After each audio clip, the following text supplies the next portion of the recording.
মানে আত্মহত্যার পর লাশের সাথে কি ঘটে এটা মানুষ আগে থেকে জানতে পারলে বা দেখতে পারলে আত্মহত্যাটা কমে যেত বা করতোই না। তো মানুষের বডির মূল্যই বা কত, মারা গেলে পশুরাও খায় না। এখন মনে হচ্ছে আখিরাতটাই আসল। দর্শক আসসালামু আলাইকুম। আমার সঙ্গে আছেন আমার বন্ধু তারেক তালুকদার। তিনি সাব ইন্সপেক্টর হিসেবে কর্মরত আছেন মিরপুর মডেল থানায়। তার একটা স্ট্যাটাস সম্প্রতি আমার দৃষ্টিগোচর হয় এবং আমার মনে হয়েছে যে সামাজিক দায়বদ্ধতা থেকে সেটা আপনাদের সাথে একটু শেয়ার করা উচিত।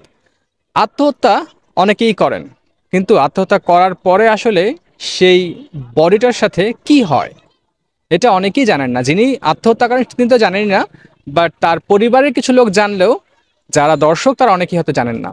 সেরকম একটা লেখা আমার বন্ধুর ওয়ালে দেখে আমার মনে হয়েছে যে একটা শেয়ার করা যায় আপনাদের সাথে।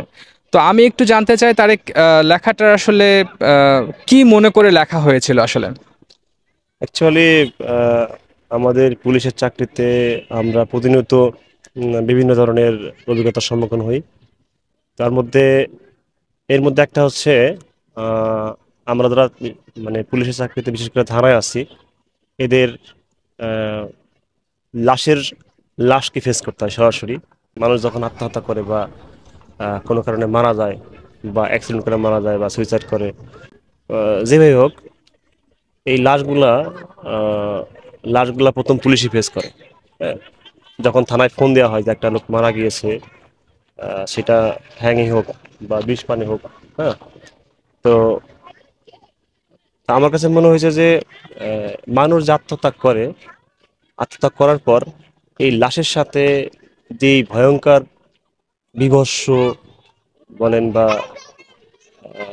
পাশবিক যে ঘটনা ঘটে, এটা যদি মানুষ বেঁচে থাকা অবস্থায় জানতো বা বুঝতে পারতো বা স্বচক্ষে দেখতো, তাহলে আমার মনে হয় আত্মহত্যার যে টেন্ডেন্সি মানুষের মধ্যে, যারা হতাশগ্রস্ত বা সমস্যাগ্রস্ত বিভিন্ন কারণে আত্মহত্যা করে, তো মানে আত্মহত্যার পর লাশের সাথে কি ঘটে এটা মানুষ আগে থেকে জানতে পারলে বা দেখতে পারলে আত্মহত্যাটা কমে যেত বা করতোই না। হ্যাঁ, তো আমার কাছে মনে হয়েছে যে এই বিষয়টা শেয়ার করলে হয়তোবা আহ, অনেকের মধ্যে সচেতনতা তৈরি হবে এবং এই টেন্ডেন্সিটা অনেকটা কমবে। সেটা ব্যাপকভাবে না হলেও যাদের দৃষ্টিগোচর হবে তাদের মধ্যে থেকে কেউ কেউ হয়তো বা বিরোধ থাকবে। অন্তত আমার দায়িত্ববোধের জায়গা থেকে বা সামাজিক দায়বদ্ধতার জায়গা থেকে আমার মনে হয়েছে যে বিষয়টা শেয়ার করি। এখন আসে আসল কথায়। মানুষ যদি কখনো অটোপসি বা পোস্টমর্টম কিভাবে করা হয় তা দেখতো, তাহলে কখনোই হয়তো সুইসাইডের কথা চিন্তাও করতো না। কুমিল্লা মেডিকেল কলেজের শিক্ষার্থী মোহাম্মদ সাব্বির বিন এনাম নামে এক শিক্ষার্থী অটোপসি বা পোস্টমর্টম কিভাবে করা হয় তা নিজ চোখে দেখে হুবহু যেভাবে বর্ণনা দিয়েছিল। সে এইভাবে বলতেছিল, আজকে দ্বিতীয়বার অটোপসি দেখার সুযোগ হয়, অনেক এক্সাইটমেন্ট নিয়ে দেখতে গিয়েছিলাম। তিনটি লাশ ছিল তখন। একজন 23 বছর বয়সী একজন 23 বছর মেয়ে বয়সী আহ, ফাঁসি দিয়ে আত্মহত্যা করেছে, আর একজন 30 বছর বয়সী মহিলা বিষ খেয়ে, আর একজন 30 থেকে 32 বয়সী পুরুষকে দা দিয়ে কুপিয়ে মার্ডার করা হয়েছে। প্রথমেই ডোম মামা গায়ের সব জামা কাপড় কেটে খুলে ফেলে 23 বছর বয়সী মেয়েটার, আহা, আর সেই পদ্মা লজ্জা সম্ভ্রম সবই যেন অসহায়।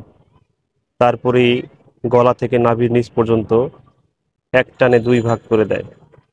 হয়তো আমরা কুরবানির সময় গরুকে অনেক কেয়ার করে কাটি, বাট এখানে দুই পাশে টেনে চামড়া ছিলে ফেললো।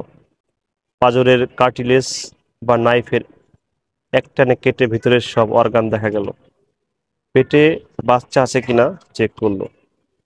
মাথার পিছনে একটা ইনসিশন দিয়ে নারিকেলের ছোবড়া ছোলার মতো টেনে মাথার চামড়াটা কপাল পর্যন্ত ছুলে খুলিটা কুপিয়ে ভাঙছিল।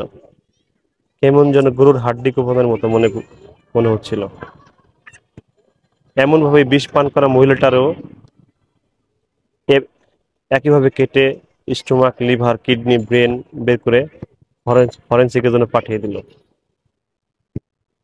মার্ডারের কেসটা তো চোখে দেখার মতোই না, সব শেষে আবার বস্তা সেলাইয়ের মতন নিচ থেকে উপরে সেলাই করে করে লাশ খালাস। বাথরুমে নাকি আর একটা নতুন লাশ আসছে, সেটাকে আনতে গেল ডোম্মা মারা। কোথায় গেল এত সম্ভ্রম, এত দাম্ভিকতা? বারবার একটা কথাই মনে হচ্ছিল, মরে গেলে শরীরের যে আর এক পয়সারও দাম নেই। বেঁচে থাকতে বেঁচে থাকতে হয়তো ওই দুইটা মহিলার দিকে কেউ ভয়ে তাকাতো, সাহস পেত না। কিন্তু এখন মরার পর নিথর দেহ পড়ে আছে বিবস্ত্র অবস্থায়, লাশ ঘরে, ধারালো ছুরি আর করাতের নিচে, মাথার খুলি আলাদা হওয়ার অপেক্ষা। আত্মহত্যার পরে তার শরীরটারে সাথে কি করা হয় যদি কেউ কখনো দেখতো, তাহলে হয়তো দেশের আত্মহত্যার প্রবণতা অনেক কমে যেত। অবশ্য মানুষের বডির মূল্যই বা কত, মারা গেলে পশুরাও খায় না।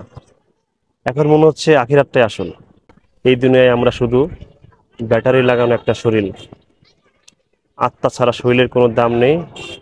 আর বাপ দাদার টাকা না থাকলে ডেড বডির কোনো মূল্য নেই।